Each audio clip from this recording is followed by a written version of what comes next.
Hello, everybody. Welcome to another inconsistent bookworm. And like I said, we're getting a little justicey. Yeah, because we're talking about Batman and the Justice League. I just realized like the title's super tiny. Even though, yeah, I know technically Batman's the main character on it, just because that's how DC does. And as you can actually see, this is DC is sold. This, in fact, I see a lot of different bookstores. They will put, and also, this some bitch is thick. It's heavy. I like it. I like a manga that has a little oomph to it. But this, of course, is actually paid for and helped to be created by DC.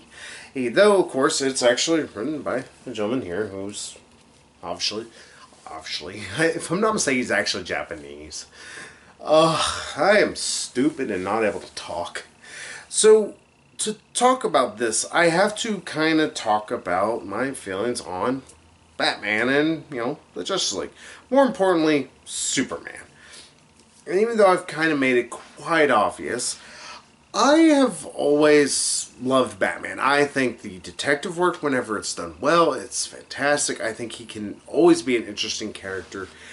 And I do have my issues with Superman. It's not that I think Superman's bad. He is a bit overpowered. Some could easily make that argument. But more importantly than all of that, I just think that he's never written particularly well. Because they always want to come up with some kind of a means that's like, oh, well, he can't use his powers because of this MacGuffin. Like one of my favorite Superman stories. He has to deal with this, abusive husband. And one of the lines that I want to throw at Zack Snyder and everybody else who wants to make this dark Superman and who, is part of the real world or anything like that, he says, and I quote, and he's talking to his freaking parents, he's like, it's like, yeah, I can stop him, but it's like, how am I going to stop him? I can't just throw him out of a window. That is Superman. He knows he can't just kill somebody. He's like, yeah, it's an easy fix, but it's not going to fix the problem. And not only that, but what am I setting an example to? It's like, oh, just kill your husband. Who cares, ladies? Yeah, if he's being, he's trying to kill you. Yeah, alright to you, ladies. Please don't kill people for lols. But, yeah, I actually have always loved this. And I also like the idea of actually doing more, manga related stuff dealing with the American superheroes. I would like to see a manga adaptation of Spawn. I want to read newer versions of the manga adaptations of the X-Men and Spider-Man characters. I know they did them way back when, but it's like their comics are kind of a pain in the ass. Not only that, but they are comics, not like mangas. They feel like a freaking novel. These feel big. There's more to it than just like, oh, well, here's just this little chapter or something. And I'm also curious what this was going to do. So, real quickly to touch upon this is less of a manganized version of the DC and more of DC coming into mangas. If that makes sense. Batman is still very much Batman. Joker is also in this. He is very much still Joker. Lex Luthor is very much Lex Luthor. He's also in this. Sure, the characters look like they belong in a manga, which is actually one of the good, and some people might have bad things, because of course, as you can tell, they're kind of modeled after the New 52, but it's going to be expected. They're going to have to be modeled after the most recent thing that happened, really. Well, I know DC Rebirth, but still they have the same costumes in a way. But like I said, it's less of like a retelling. Like Batman's not set in Japan or anything like that. It's still set in Gotham, and I don't have a problem with that at all. I know some people might have a problem with the fact that it's more just a DC manga than it is a manga based on DC characters. Because it's one thing to say it's like, oh, well, this is Batman in the Justice League, and the characters are acting very different than what you would expect, or they have wildly different powers or wildly different stuff. Like, as much as I like the anime Spider Girl that was in Into the Spider Verse, I didn't particularly, care as much about her backstory as I did about even Spider-Man Nick Cage. Or Spider-Gwen, or Miles Morales, especially. Of course, Miles Morales, he's one of the greatest Spider-Man that's been around for a while. But here, I think because of the fact that it is just, this is a manga based around these characters, and the DC characters have come into this, and they're creating, or, this is existing around their world in a fashion. You don't have to build the world up as much. There is this plot that you can see going around supposedly about ley lines and stuff like that, and I hope it explains a little bit more, especially considering the fact that Joker's somehow involved. And I get Joker is, very chaos and mischievous. Sorry, brain is dumb. But it doesn't feel as Joker-ish as it should. So it's kind of weird seeing Joker doing that.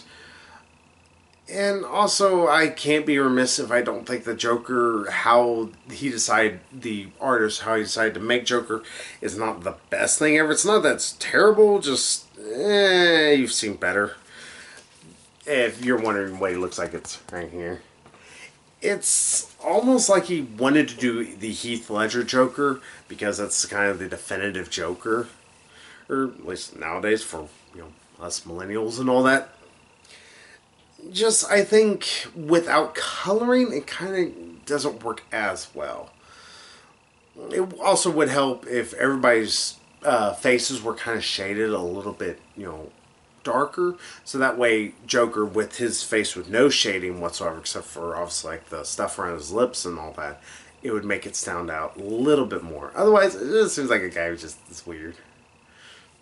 Small problem. Though I do think the actions that he does, with the exception of the ley line stuff, which is kind of still not as well explained as it should be, is good. And I would also be a little bit remiss if I don't talk about the technically main character of this, who is this young guy who I thought was a lady for a while.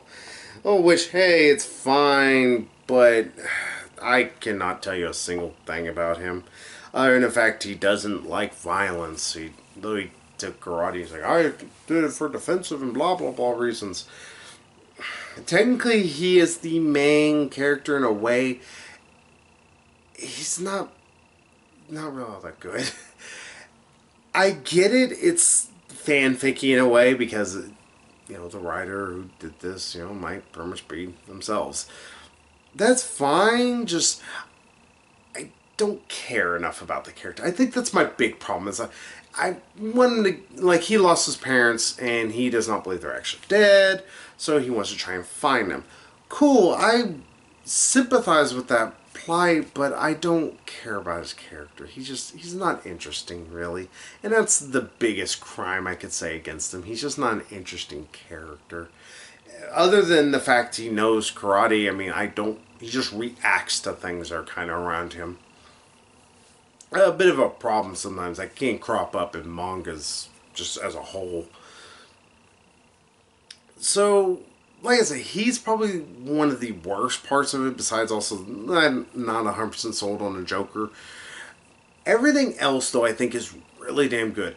The writer seems to understand Batman's character really well, though sometimes he almost does some things that are questionably dumb. Batman always has to do some things that are questionably dumb, more because we can't have Batman immediately solve the plot.